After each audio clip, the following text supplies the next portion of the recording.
Cambiaron la ley para robarme la finca, así que derribé todo su imperio corrupto. El ayuntamiento cambió en secreto la zonificación de mi tierra, enviaron matones para intimidarme y trataron de multarme hasta hacerme desaparecer. Pero descubrí sus acuerdos a puerta cerrada, expuse sus sobornos y volví a todo el pueblo en su contra. Ahora, sus carreras están arruinadas, su empresa está en bancarrota, y mi finca sigue en pie. Juan Morales se despertó con los sonidos familiares de su finca, el gallo cantando en la distancia, el zumbido rítmico del sistema de riego y el suave susurro de las hojas cuando la brisa matutina pasaba entre los cultivos. Era una rutina que conocía desde hacía décadas, una vida construida con sus propias manos y con un esfuerzo que la mayoría no entendería. A sus 62 años, Juan había pasado toda una vida cuidando Finca Morales, la tierra que había estado en su familia por 3 generaciones. Su abuelo la había comprado durante la Gran Depresión, su padre la amplió y ahora Juan la mantenía en marcha, un legado forjado con sangre, sudor y tierra. Salió al porche de madera y estiró los brazos, sintiendo la rigidez en sus hombros. Años de trabajo duro habían hecho su cuerpo fuerte, pero el tiempo no perdonaba, recordándole que ya no era el joven que solía ser. Agarró su taza de café, disfrutando del calor en la fresca mañana, y contempló la vista frente a él, campos dorados de maíz ondeando con el viento, hileras de verduras brillando con el rocío y la silueta lejana de su viejo granero rojo, erguido contra el sol naciente. No era solo tierra para él. Era su hogar. Era todo. Juan había pasado su vida trabajando en esos campos, primero de niño junto a su padre, luego de joven cuando tomó el mando de la finca, y ahora como el último Morales que mantenía viva la tradición. Con los años, la finca había crecido de una pequeña operación familiar a un negocio modesto pero exitoso, suministrando productos frescos, leche y huevos a mercados locales y restaurantes. No era un imperio, pero era un trabajo honesto, y eso era todo lo que Juan necesitaba. Dio otro sorbo de café y escuchó. La tierra tenía su propio idioma, y Juan había aprendido a entenderlo, el crujir de las puertas del granero, el mugido lejano del ganado, el burbujeo suave del arroyo que corría por el borde de la propiedad. La finca estaba viva, y cada parte de ella contaba una historia. Justo cuando estaba a punto de entrar para recoger sus guantes de trabajo, un sonido rompió la tranquilidad de la mañana, el inconfundible crujido de grava bajo neumáticos. Juan se giró hacia la entrada, entrecerrando los ojos al ver una camioneta blanca avanzando por el camino hacia su casa. El emblema en la puerta brilló con la luz del sol, departamento del sheriff del condado. Detrás, otro vehículo la seguía, una SUV oscura con pegatinas oficiales en los costados. Juan sintió un nudo en el estómago. Había tratado con burócratas antes, con algún que otro inspector o recaudador de impuestos, pero esto se sentía diferente. Vio la carpeta de documentos apretada en la mano del copiloto, la manera en que la camioneta del sheriff se estacionó con demasiada formalidad. Juan dejó su taza de café sobre la baranda del porche, frunciendo el ceño. ¿Y ahora qué demonios quieren?, murmuró para sí mismo. Se limpió las manos en el pantalón de trabajo y comenzó a caminar hacia los vehículos que se acercaban, preparándose mentalmente para la tontería burocrática que estaban a punto de soltarle. Por primera vez en años, algo no le cuadraba. Juan Morales caminó hacia los 2 vehículos, sus botas crujiendo contra la grava del camino. El aire de la mañana, antes fresco y tranquilo, ahora se sentía pesado. Tenía un mal presentimiento. La puerta de la camioneta blanca se abrió, y de ella salió el sheriff Marcos Herrera, un hombre al que Juan había visto en el pueblo, pero con el que nunca había tenido razones para hablar demasiado. Herrera rondaba los 40, alto y de hombros anchos, con una expresión perpetuamente seria que lo hacía parecer como si siempre esperara problemas. Del segundo vehículo salió un hombre más bajo, con camisa abotonada y corbata, sosteniendo una carpeta de documentos como si fuera un escudo. Su pelo perfectamente peinado y su postura rígida le dijeron a Juan todo lo que necesitaba saber, era un burócrata. ¿El señor Morales?, llamó el hombre de traje, ajustándose las gafas. Así es, respondió Juan con voz firme, pero sintiendo un nudo en el estómago. El hombre carraspeó. David Suárez, Oficina de Zonificación del Condado. Su tono era ensayado, como si ya hubiera dicho este discurso muchas veces. Pasó las páginas de su carpeta. Estamos aquí por un asunto de zonificación relacionado con su propiedad. Juan cruzó los brazos. ¿Zonificación? Su voz tenía un filo de desconfianza. Suárez asintió y miró nuevamente su carpeta, como si estuviera verificando la mala noticia que estaba a punto de darle. Sí, señor. Desde el año pasado, esta área ha sido rezonificada como residencial. Las actividades agrícolas ya no están permitidas bajo las nuevas regulaciones. Juan parpadeó, atónito. ¿Perdón? Suárez se ajustó las gafas de nuevo, como si eso hiciera que lo que acababa de decir sonara menos absurdo. Se le requiere cesar todas las actividades agrícolas de inmediato. Tiene 30 días para cumplir, antes de que comiencen las acciones de ejecución. Juan simplemente lo miró. Por primera vez en mucho tiempo, se quedó sin palabras. ¿Me está diciendo que no puedo cultivar, en mi propia tierra? Suárez suspiró, ya esperando resistencia. Entiendo que esto pueda ser un shock, señor Morales, pero el condado actualizó el mapa de zonificación el año pasado. Su propiedad ya no está designada para uso agrícola. Juan apretó los puños. ¿Y cuándo demonios se suponía que debía enterarme de esto? El sheriff Herrera, que había permanecido en silencio hasta ahora, se removió incómodo. Señor, solo estamos aquí para entregar la notificación. Juan bufó. ¿Notificación? ¿Un año después? Ni siquiera recibí una maldita carta. Me están diciendo que después de pasar toda mi vida cultivando esta tierra, pagando impuestos como finca agrícola, de repente es residencial y tengo que cerrarlo todo. ¿Cómo demonios tiene sentido eso? Suárez se mantuvo tranquilo, pero había algo frío en su actitud. Toda la información está detallada en este paquete. Sostuvo un sobregrueso. Aquí se explican el código de zonificación, las violaciones y los próximos pasos. Juan no lo tomó. En su lugar, cruzó los brazos con más fuerza, su mandíbula apretada como piedra. ¿Y qué pasa si no cumplo? El sheriff intercambió una mirada con Suárez antes de dar un paso adelante. Si sigue operando después del plazo, se le impondrán multas. Si las violaciones persisten, el condado tiene la autoridad para escalar la ejecución, lo que podría incluir acciones legales y posible embargo de la propiedad en incumplimiento. Juan sintió su sangre hervir. ¿Embargo? Su voz se convirtió en un gruñido bajo. ¿Ustedes creen que pueden venir a mi tierra y arrebatarme lo que mi familia construyó? Sobre mi cadáver. Un largo silencio llenó el aire. Los campos de maíz se mecieron con el viento, el único sonido en la densa quietud. Suárez, sintiendo la tensión, dejó el sobre un poste de la cerca cuando Juan se negó a tomarlo. Tiene 30 días para cumplir, señor Morales. Si tiene inquietudes, puede presentar una apelación en la oficina del condado. Sin decir más, Suárez y el sheriff regresaron a sus vehículos. Las puertas se cerraron de golpe, los motores rugieron y en un instante, desaparecieron por el camino de grava, como si no acabaran de lanzar una bomba sobre la vida de Juan. Por un largo momento, Juan no se movió. Solo se quedó allí, los puños apretados, su corazón latiendo con fuerza en el pecho. Finalmente, agarró el sobre del poste de la cerca, lo desgarró y comenzó a leer. Página tras página de jerga legal, mapas de zonificación, avisos de violación. Un laberinto de burocracia deliberadamente confuso, diseñado para frustrar y agotar. Pero una cosa estaba clara, hablaban en serio. Juan caminó de regreso a la casa, su mente hirviendo. ¿Cómo demonios había sucedido esto? ¿Quién había decidido que su tierra ya no era agrícola?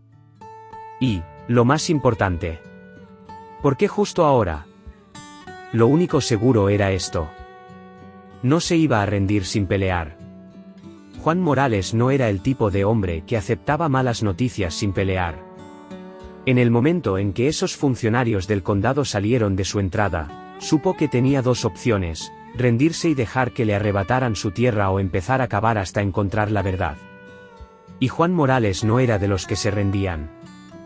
Esa misma tarde, tomó el teléfono y llamó a la única persona que podría tener respuestas, Marta Durán, una antigua empleada del ayuntamiento que había pasado 30 años enterrada en papeleo gubernamental antes de jubilarse unos años atrás. Si alguien sabía cómo funcionaban esos cambios de zonificación, era ella. Marta, soy Juan Morales, dijo en cuanto ella contestó. Necesito saber quién demonios decidió que mi tierra ya no es agrícola. Hubo una pausa, luego una risa familiar. Bueno, Juan, ¿cuánto tiempo? Supongo que esta no es una llamada social, ¿verdad? Su voz era cálida, pero tenía un tono de complicidad. Juan no perdió tiempo en explicaciones. Le contó todo, la visita sorpresa, el plazo de 30 días, la amenaza velada de embargo. El otro lado de la línea se quedó en silencio unos segundos antes de que Marta soltara un largo suspiro. Eso no tiene sentido. Si tu finca siempre estuvo zonificada como agrícola, un cambio así no puede ocurrir de la noche a la mañana. No sin audiencias públicas, notificaciones, algún tipo de debido proceso. El estómago de Juan se apretó. ¿Entonces por qué no me avisaron? Eso es lo que pienso averiguar, respondió Marta con firmeza. Juan, ¿alguna vez has oído hablar de Inversiones Orión? Él frunció el ceño. No puedo decir que sí. Pues ellos sí han oído hablar de ti. Han estado comprando tierras por todo el condado. He visto su nombre aparecer en reuniones del comité de zonificación más veces de las que puedo contar. Juan exhaló con fuerza. Ahí estaba la clave. Un desarrollador. Alguien con dinero e influencia, reescribiendo las reglas en su favor. ¿Me estás diciendo que se hicieron con mi finca antes incluso de que yo supiera que estaba en venta? Te estoy diciendo que es una posibilidad real. Dame 1 o 2 días para revisar los registros del ayuntamiento. Si hay algo turbio, lo voy a encontrar. Juan le dio las gracias y colgó. Sentía un fuego ardiendo en su interior. Si algún trajeado pensaba que podía echarlo de su propia tierra, estaban a punto de aprender lo contrario. Pero sabía que no podía confiar solo en su instinto. Necesitaba un abogado. Esa noche, condujo hasta el pueblo para reunirse con Elena Fuentes, una abogada especializada en propiedad rural de la que había oído hablar entre los agricultores de la zona. Su oficina era pequeña, encajada entre una ferretería y una cafetería, pero en cuanto entró, supo que ella iba en serio. Elena rondaba los 30 y tantos, con una mirada afilada y la energía de alguien que disfrutaba de una buena pelea. Escuchó atentamente mientras Juan le explicaba la situación, asintiendo mientras tomaba notas en su libreta. Cuando él terminó, ella se recargó en su silla y golpeteó su bolígrafo contra la mesa. Los cambios de zonificación como este no son imposibles, dijo, pero tienen que seguir procedimientos estrictos. Audiencias públicas, notificaciones. Tú debiste haber tenido la oportunidad de impugnar esto antes de que se aprobara. Si no te avisaron, eso es una gran bandera roja. Juan sintió que su frustración hervía. ¿Entonces qué hacemos? Elena esbozó una leve sonrisa. Primero, conseguimos todos los documentos relacionados con este cambio de zonificación. Minutas de reuniones, formularios de aprobación, correos electrónicos. Cualquier cosa que nos diga quién tomó esta decisión y por qué. Mañana mismo presento una solicitud de acceso a la información pública. Cerró su libreta con un chasquido. Mientras tanto, sigue con tu vida como siempre. No dejes que te asusten. Juan asintió. Por primera vez desde que empezó esta pesadilla, sintió que tenía una oportunidad real de luchar. Pero también sabía que esto apenas comenzaba. Si Inversiones Orión pensaba que podía quedarse con su finca sin pelea, estaban a punto de llevarse una sorpresa. Los días siguientes pusieron a prueba la paciencia de Juan como nunca antes. Mientras Elena se encargaba de obtener los documentos oficiales, Marta Durán pasaba horas buceando en los archivos del ayuntamiento con la determinación de alguien que sabía dónde buscar. Mientras tanto, Juan mantuvo su finca funcionando como si nada pasara. Pero con cada día que pasaba, la ansiedad crecía en su estómago. Entonces, al anochecer del tercer día, Marta llamó. «Juan, he encontrado algo». Juan ni siquiera esperó una explicación. Manejó directamente hasta su casa, donde encontró la mesa de la cocina cubierta de documentos. Marta le señaló una impresión con una sonrisa satisfecha. Esto estaba enterrado en un resumen de reunión del comité de zonificación. No creo que esperaran que alguien lo buscara. Juan entrecerró los ojos, leyendo la pequeña letra impresa. No necesitó leer mucho para entenderlo. Los correos electrónicos eran entre ejecutivos de Inversiones Orión y funcionarios del condado, discutiendo cómo podían agilizar el proceso de rezonificación. Pero había un mensaje que lo dejó sin aliento. Si nos saltamos la audiencia pública, reducimos la oposición. Los dueños de casa pelean, pero los agricultores pelean más fuerte. Evitemos la pelea. Juan sintió que su mandíbula se tensaba hasta doler. Así que lo hicieron a puerta cerrada. Exacto. No hubo audiencia pública, ni notificación. Lo planearon así desde el principio. Marta le pasó otro documento. Pero aquí es donde se pone peor. Este es un memorándum de la oficina del alcalde. Una nota interna indicando que Inversiones Orión donó fondos de campaña, a cambio de una rezonificación express. Juan se inclinó sobre la mesa, su pulso martillando en sus oídos. Sobornos. No solo ignoraron la ley, sino que la violaron deliberadamente. A la mañana siguiente, Juan llevó todo a la oficina de Elena. Pasó más de una hora revisando cada página, murmurando maldiciones de vez en cuando. Finalmente, alzó la vista, con una chispa en los ojos. Juan, esto es suficiente. No solo cambiaron la zonificación ilegalmente, sino que conspiraron para hacerlo. Juan asintió. ¿Cuál es el siguiente paso? Elena enderezó la espalda. Presentamos una demanda inmediatamente para detener la ejecución. Y después, nos aseguramos de que todo el pueblo sepa lo que está pasando. Juan exhaló despacio, sintiendo el peso de lo que venía. Sabía que Inversiones Orión no iba a quedarse de brazos cruzados. Y antes de que terminara la semana, empezaron las intimidaciones. Primero, una inspección sorpresa, de otro funcionario del condado, alguien a quien Juan nunca había visto antes, paseándose con un bloc de notas, sacando fotos, haciendo preguntas sospechosas. Luego, cartas anónimas advirtiéndole que pelear contra el condado solo le costaría más dinero. Pero lo que realmente lo hizo hervir fue la visita nocturna. Un coche negro aparcado al final de su camino de entrada. Luces apagadas. Simplemente, mirando. Juan no era fácil de asustar. Pero tampoco era idiota.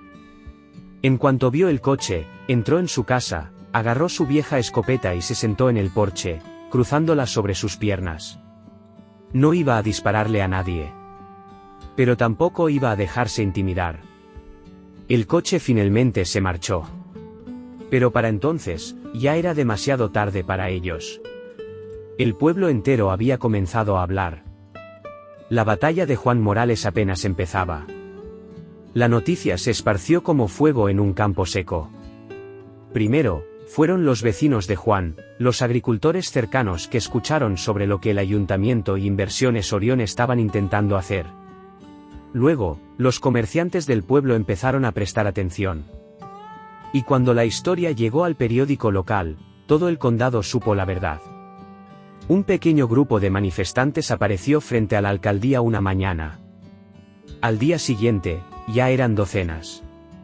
Agricultores, dueños de negocios, familias que llevaban generaciones comprando productos de la finca Morales. Las pancartas lo decían todo. Las tierras no están en venta.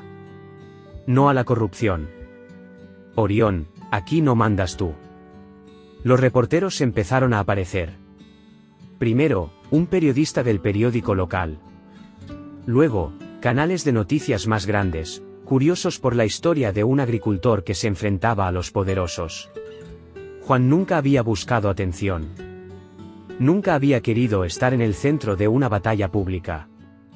Pero ahora no era solo su pelea. Juan, esto es más grande que tú, le dijo Elena en su oficina, con un montón de papeles sobre su escritorio. Si permitimos que te hagan esto, lo harán con otros agricultores. Juan ya lo sabía. Por eso, cuando una noche recibió una llamada de un número desconocido, decidió contestar. Señor Morales, tengo información, dijo una voz joven y nerviosa. ¿Quién eres? No puedo decirlo por teléfono. Pero trabajé en Inversiones Orión. Sé lo que hicieron. Y tengo pruebas. Juan se irguió en su asiento. ¿Cuándo podemos hablar? La verdad estaba saliendo a la luz. Al día siguiente, Juan y Elena se reunieron con el informante en una cafetería fuera del pueblo. Era un joven de no más de 30 años, con las manos temblorosas y los ojos nerviosos. Tengo correos electrónicos, documentos internos, susurró, deslizando un sobre la mesa. Planearon todo esto meses antes de que se aprobara el cambio de zonificación. Juan apretó los puños mientras Elena revisaba el contenido. Esto es más de lo que esperábamos, dijo ella, su tono tenso. Juan, aquí está la prueba de que compraron a los funcionarios del ayuntamiento. El documento más impactante era un memorándum de Inversiones Orión, escrito meses antes de que la zonificación cambiara oficialmente. Proyecto de compra de tierras agrícolas en la región, estimación de costos, posibles resistencias y estrategia para minimizar conflictos. La clave es evitar procesos públicos y garantizar aprobaciones políticas previas a la adquisición. Ellos sabían que lo que hacían era ilegal. Sabían que la gente pelearía por sus tierras. Y no les importó. ¿Esto se puede usar en la corte?, preguntó Juan, mirando a Elena. Ella asintió. No solo eso, Juan. Esto los puede hundir. La pelea ya no era solo legal. Era una batalla pública.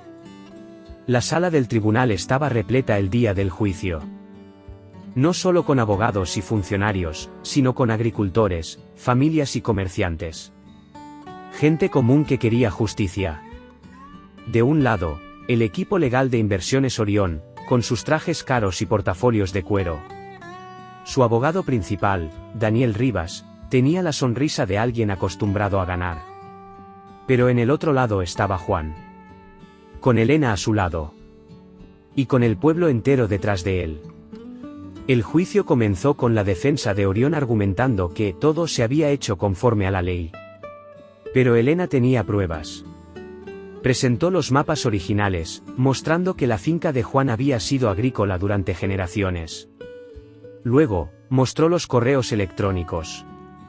Las órdenes internas de sobornos.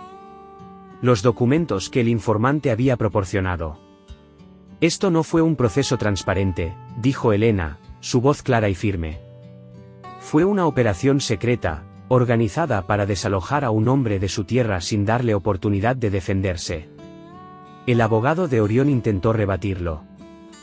Pero cuando el joven ex empleado subió al estrado y contó todo lo que sabía, el ambiente en la sala cambió.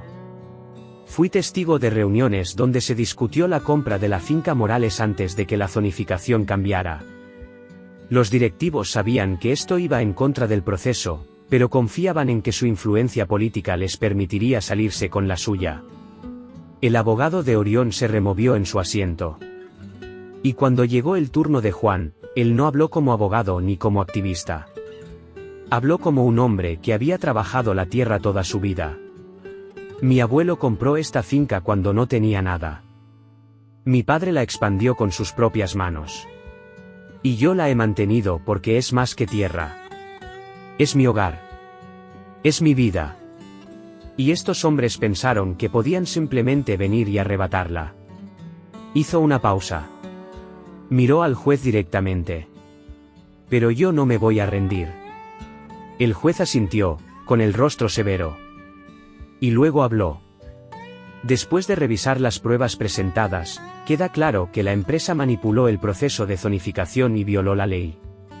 Se anula la rezonificación de la finca Morales. Además, se abrirá una investigación sobre los funcionarios involucrados en este caso. La sala estalló en aplausos. Juan había ganado. Pero eso no fue todo. En los días siguientes, el alcalde y varios miembros del comité de zonificación renunciaron bajo presión. Se abrió una auditoría contra el condado. Y otros agricultores comenzaron a cuestionar si sus tierras habían sido afectadas de la misma manera. Inversiones Orión empezó a desmoronarse. Los inversionistas comenzaron a retirar su dinero. Las demandas se acumularon. La empresa declaró bancarrota en menos de 6 meses. El pueblo había vencido a los corruptos. Y la finca Morales seguía en pie. Un mes después del juicio, Juan se despertó con los mismos sonidos de siempre. El gallo cantando. El viento moviendo el maíz. El agua del riego corriendo por los surcos. Pero algo era diferente. Por primera vez en mucho tiempo, no tenía que pelear. Solo tenía que trabajar su tierra. Esa mañana, cuando salió a revisar los campos, varios vecinos ya estaban allí, con herramientas en mano. Te pasaste meses peleando, Juan, dijo su vecino Enrique, con una sonrisa. Ahora toca recuperar el tiempo perdido. Juan no era un hombre que pedía ayuda, pero no era tan orgulloso como para rechazarla. Y así, la finca Morales volvió a la vida. Un día, mientras revisaba la cerca del campo, un coche se estacionó en la entrada. Juan instintivamente tensó la mandíbula, hasta que vio que era Elena. ¿Buenas noticias?, preguntó él. Ella sonrió. Inversiones Orión está acabada. Han perdido tanto dinero y credibilidad que no volverán a tocar tierras en este condado. Juan asintió. No necesitaba papeles para confirmarlo. Sabía que había ganado. Y cuando el sol comenzó a ponerse sobre los campos dorados, Juan se permitió un momento para respirar. Para saborear la victoria. La finca seguía ahí. Y nadie volvería a intentar quitársela jamás.